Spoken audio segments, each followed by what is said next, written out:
an ancient city built by the calloused hands of slavery. This is Khiva.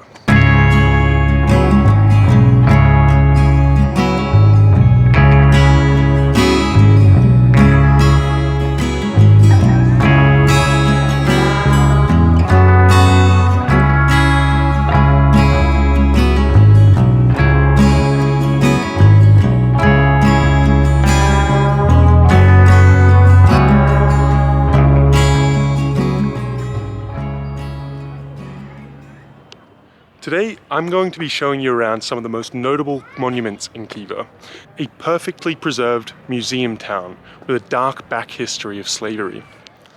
For 3 centuries, the Khivan economy was driven by the slave trade. The slave market here was notoriously brutal. All the infrastructure that you see around in Inchinkala was built by the calloused hands of slaves. Infrastructure such as the Kolta Minor minaret. The Kolta Minor minaret was a half-baked edifice and the to-be magnum opus for a man named Muhammad Amin Khan. The fat-bottomed base was the beginning of an ambitious plan to build a minaret so tall and so grand that it could see all the way to Bukhara, 400 kilometers south. Unfortunately for the Khan, however, before he ever had the chance to look down at Bukhara from the tip of his nose, he dropped dead. He kicked the bucket, leaving the to-be Khivan marvel half-chubbed. Fortunately for the Khan, he had a son who had the means and wealth to finish his glorious minaret. Unfortunately for the Khan, his son was a spiteful jerk. In fear of a life in the shadow of his father's provocative structure, or in fear of the conniving, peeping Tom with a good set of binoculars and eyes for his harem, Khan's son opted to give the slaves a bit of a break and not finish the minaret.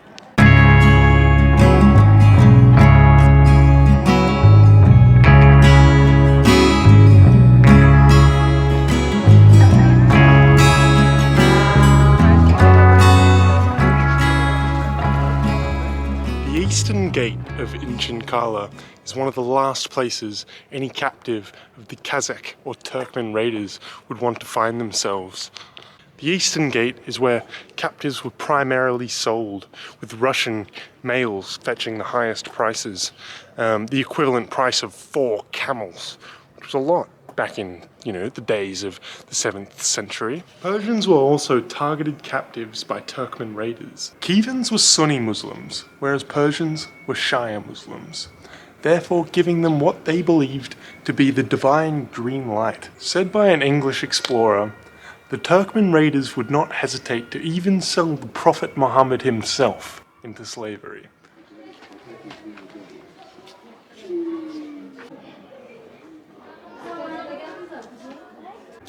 Kuna Ark was the fortress and residence of the Khans, built by bricks and whips.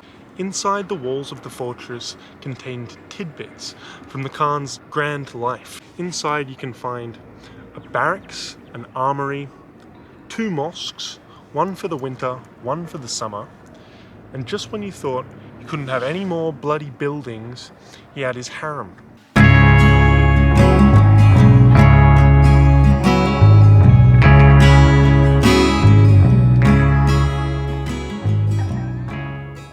In homage to his nomadic ancestry, inside the guest house of the Kuma Ark contained 2 royal yurts, the earliest examples of glamping, I believe.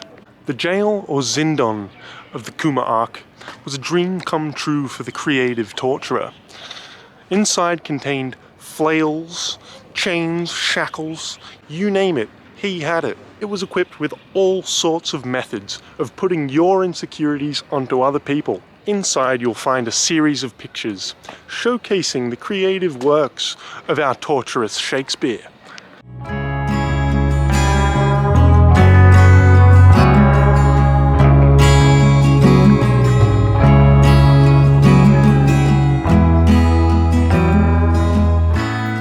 Khan allowed no more than a 2-year construction period for the Tasholvi Palace, so it was a little bit awkward by the 8th year when it remained unfinished.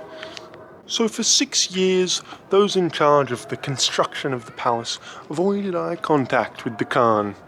You know, wisely so. The Khan, displeased with the slow pace of construction, decided for the master builders to relieve their heads of shoulder contact. On one side of the courtyard were the 5 beautifully decorated rooms of the Khan and his 4 wives. The other side of the courtyard, however, contained all the rooms for his concubines and slaves, significantly less decorated. I assume so he wouldn't get in trouble.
That may well have been the best $5 I've ever spent. I'm buzzing. I went in completely unassuming. You know, I was wandering through the old town. He asked if I wanted to come in. It was $5. I was like, alright, might as well. You know, I've never been more excited to see a performance that was crazy.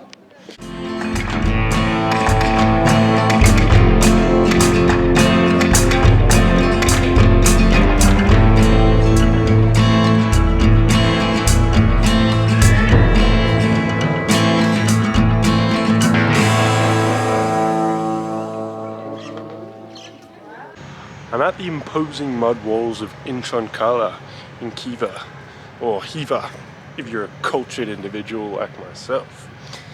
There's a big walk that you can do along the top of the walls of Inchonkala, but I've come to the conclusion that it's an exclusive right only for the cleverest of clogs.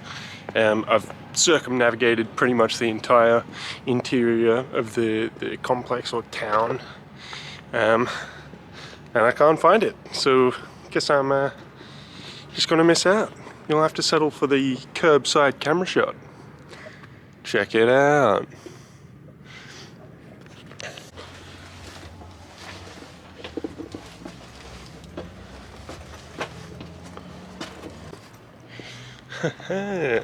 Seems I've joined the club of clever clogs. Found my way up to the tops of the walls. I'm gonna go and do a bit of a hike around, I guess.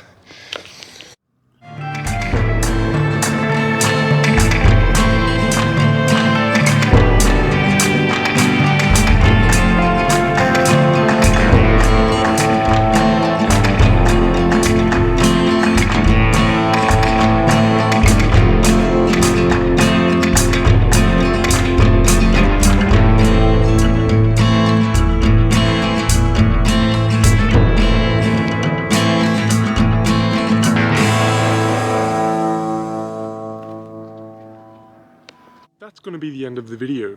Thank you for watching. Hopefully you've enjoyed me walking around Inchonkala, so you don't have to. If you liked the video, you know, subscribe. If you didn't like the video, subscribe. And then you can leave a nasty comment on all the videos to come. Thanks very much. Tomorrow I'm going to some of the fortresses surrounding Khiva. So I should hopefully get a video out of that too. Thanks for watching. See you later.